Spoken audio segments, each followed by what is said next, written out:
সিনহা মৃত্যুর আগে একটু পানি চেয়েছিল, পানির পরিবর্তে জুতো দিয়ে তার গলায় পাড়া দেওয়া হয়েছে। সেই সময় আপনার মনে আছে পুলিশ একটি দেন দরবার করেছিল সেনাবাহিনীর সাথে যে আপনারা যদি এসপি মাসুদকে আসামি করেন তাহলে আমরা রিপোর্ট দিব না।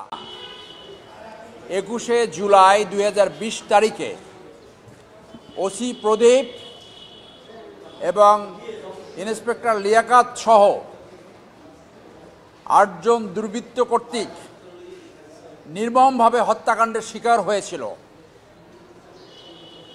সেই মামলার রায়ে 2 জনের ফাঁসি, 6 জনের যাবজ্জীবন হয়েছিল।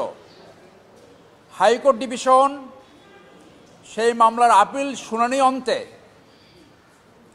2 জুন ট্রায়াল কোর্টের রায় বহাল রেখেছিল, অর্থাৎ ওসি প্রদীপ এবং ইন্সপেক্টর লিয়াকাতের ফাঁসির আদেশ এবং অন্য 6 জনের যাবজ্জীবন আদেশ বহাল রেখেছিল। আমরা সিনিয়র পরিবার সহ সন্তোষ প্রকাশ করেছিলাম এই রায়ে এবং জুন মাস থেকে আমরা অপেক্ষায় ছিলাম কবে এই রায় প্রকাশ পাবে। আমরা আনন্দিত হয়েছি আজকে এই রায় সিগনেচার হয়েছে এবং প্রকাশ হয়েছে। আসামিরা এখান থেকে আপিল করার জন্য 30 দিন সময় পাবে। এই 30 দিন সময় যদি তারা আপিল করে তাহলে বাংলাদেশ সুপ্রিম কোর্টের অ্যাপিলেট ডিভিশনে এই আপিল আবার শুনানি হবে। সেই শুনানিতেও আমরা আশা করব এই রায় বহাল থাকবে। অ্যাটর্নি জেনারেল অফিস এবং রাষ্ট্রপক্ষকে আমরা ধন্যবাদ জানাই তাদের সার্বিক সহযোগিতার জন্য এবং আমরা অনুরোধ রাখব যাতে অ্যাপিলেট ডিভিশনে স্পর্শকাতর মামলা হিসেবে এই মামলার শুনানি দ্রুত সম্পন্ন করে রায় কার্যকর করা।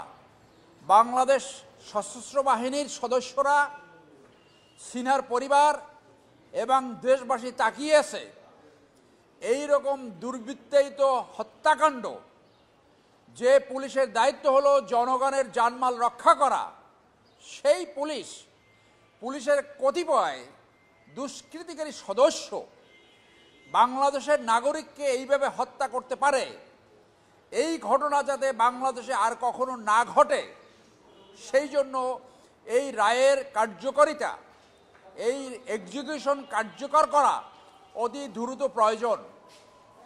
আমরা আশা করব বাংলাদেশে যারা আইনশৃঙ্খলা রক্ষা করে, বিশেষ করে পুলিশের যারা দুষ্ট সদস্য, তারা কখনোই যেন এইভাবে আইন নিজের হাতে না নেয়। আপনাদের স্মরণ রয়েছে সিনহা হত্যাকাণ্ডের আগে এই ওসি প্রদীপ কমপক্ষে 200 নিরীহ মানুষকে হত্যা করেছে। অনেকে তখনকার পরিবেশে ভয়ে আইনের আশ্রয় নেয়নি। হেন কোনো মানবতাবিরোধী অপরাধ নাই যারা ওসি প্রদীপ সহ তার সাঙ্গপাঙ্গরা করেনি। আপনার এই ব্রিফিংয়ের মাধ্যমে আমি যারা ভিকটিম রয়েছে, যারা এখনো ভয়ে ওসি প্রদীপের বিরুদ্ধে অথবা অন্য অপরাধীর বিরুদ্ধে ব্যবস্থা গ্রহণ করেনি, তাদেরকে আহ্বান জানাবো আপনারা আইনের আশ্রয় নিন এবং আমরা আপনাদের পাশে থাকব। এই প্রসঙ্গে এটা বলা অত্যন্ত জরুরি। সেই সময়ের এসপি ছিল মিস্টার মাসুদ নামে একজন এসপি ছিল, তার শুনেছি প্রমোশন হয়েছে। এসপি মাসুদ তার সুপারভাইজিং দায়িত্ব যদি পালন করত তাহলে ওসি প্রদীপের মতো একজন পুলিশ অফিসার ইউনিফর্মে খুনি হতে পারে না। এসপি মাসুদ কোনোভাবে তার দায়িত্ব অ্যাভয়েড করতে পারে না। যেহেতু এই মামলা নিষ্পত্তি হয়েছে, আপিল হয়েছে, অ্যাপিলেট ডিভিশনে আপিল হবে, অন্য কোনো ভুক্তভোগীরা এই এসপি মাসুদের বিরুদ্ধে যদি মামলা করে তাহলে এই এসপি মাসুদকে আইনের আশ্রয় আনা সম্ভব। আমরা আশা করব কোনো একজন ভুক্তভোগী আসবে, এসপি মাসুদকে আসামি করে নতুন করে মামলা দায়ের করবে। সেই সময় আইজিপি ছিল বেনজির, পলাতক বেনজির। সেই বেনজির টেলিফোনে এসপি মাসুদকে বলেছিল দেখো তো মাদক পাওয়া যায়নি, যায় কিনা, সেখানে কোনো মাদক পায়নি।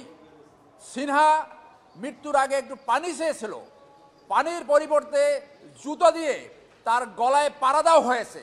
এই রকম অমানবিক, এই রকম নিঃসঙ্গ হত্যাকাণ্ডের কোনো ঘটনা পৃথিবীর ইতিহাসে খুব কম পাওয়া যাবে।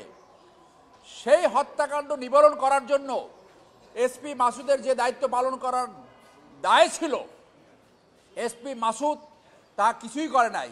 এসপি মাসুদ সেই সময় ডিআইজি চিটাগং এবং আইজিপি বেনজির এই দায়িত্ব অ্যাভয়েড করতে পারে না। আমরা আশা রাখবো অ্যাপিলেট ডিভিশনে এই রায় বহাল থাকবে এবং